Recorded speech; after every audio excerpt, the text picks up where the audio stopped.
I had to cut off someone I thought was a friend after learning who she really was. TW children abuse, miscarriage. I'm 27, F, and we'll call her Rebecca, 30, F. I met her through my husband.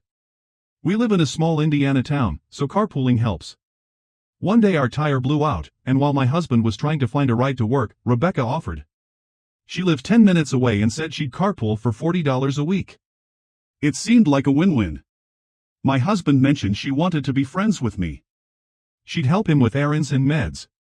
I'd peek out the door and say hi, but I'm not the type to open up right away. Still, I was open to the idea. On a non-rent weekend after their shift, we decided to hang out and smoke a little devil's lettuce. I dressed nicely, like it was a real outing. I wanted to make a good impression, see if we clicked. Red flag number 1, I fell down the stairs and twisted my ankle. After a minute to gather myself, I greeted her, but she was on the phone with her husband, who's in jail. My husband had told me her man was in jail for things that mean you'll never be around kids again. I didn't judge. Not my man, not my problem. During the hour-long ride, I asked about it. She said she was asleep when the cops came with a warrant. Her man was locked in their shed. Cops used dogs, broke the lock, arrested him. She got arrested for hiding a fugitive. She later said she had cameras around her house to monitor her kids. I asked why she didn't show the footage to prove she didn't know. She just shrugged and said she'd plead guilty and move on. I didn't get it. She told me her kids were taken and she didn't know when they'd be home. I sympathized. I miscarry triplets, I know what it's like to feel that void.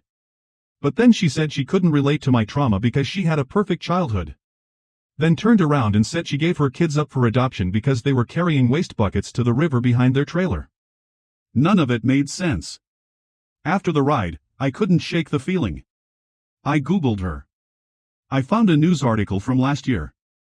Her man was arrested on sentence to 4 years and never be able to see his kids or others.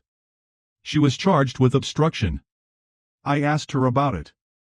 She said people turn their backs when they find out. I let it slide, but I never felt right about it. Then I remembered she had court in June. I looked her up. There it was, attempted level 5 felony. So you're a liar too. I kept searching. That's when everything changed. She has pending charges involving minors. Charges that mean she'll never be allowed around children again. I thought about how she cried over missing her kids, about wanting another baby. How she acted like a teenager, not even goofy, just emotionally immature. She treated my husband like gold, but acted like I wasn't worth the dirt on her shoes. Her husband pled guilty. Now they both face new charges. I feel sick. I feel fooled. I feel like I let someone near my home who never should have been there. I've completely cut her off. But there's still that tiny piece of me that feels guilty, like I've become just one more person who turned their back on her. But maybe some people don't deserve your loyalty. Let me analyze this story for you. This story begins with a deceptively simple act of kindness, carpooling, and slowly spirals into something dark, unsettling, and deeply personal. Right from the start, the tone is cautious yet open. You describe Rebecca as someone your husband knew, and in a small town where resources like transportation are communal necessities, it made practical sense to accept her offer. It's a relatable, almost mundane setup, one that subtly reinforces how easily dangerous people can drift into our lives disguised as helpful neighbors or friends of a friend. The first emotional hook isn't alarm, it's vulnerability, as you're trying to be polite, make an effort, and even dress up to meet someone halfway. This humanizes you immediately and sets up a stark contrast with everything that follows. Your first direct interaction with Rebecca is marked by physical pain, twisting your ankle, which seems symbolically appropriate. The whole encounter is laced with discomfort. As you gather yourself and try to engage, she's already emotionally elsewhere, on the phone with her incarcerated husband. This moment isn't just awkward, it's telling. Her attention is divided, her priorities elsewhere, and her explanation for his imprisonment feels vague and suspect. The detail that he was hiding in a shed, and that she got arrested for obstruction, is delivered like small talk. It should be shocking, but her flat tone and your hesitation to pry further speak volumes about how people sometimes downplay red flags when trying to give someone the benefit of the doubt. The contradictions in Rebecca's story start piling up almost immediately. She says she has camera footage that could exonerate her, but chose to plead guilty.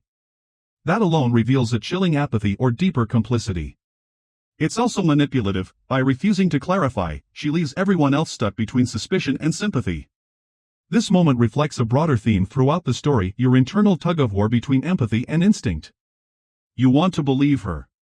You want to see the best in someone who claims to be struggling. But her story never adds up. Your own pain, miscarrying triplets, is introduced next, and this is where the emotional contrast cuts deep.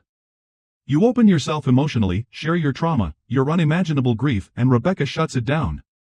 She claims a perfect childhood, invalidating your pain, only to contradict herself seconds later by describing a nightmarish scenario of her children carrying waste buckets behind a trailer. The emotional whiplash here is more than jarring, it's manipulative. She positions herself as both victim and someone above victimhood, depending on what suits her in the moment. This scene is where Rebecca's mask really starts to slip, and you, the narrator, begin to question what you're actually dealing with. The turning point is when you follow your gut and start digging for the truth.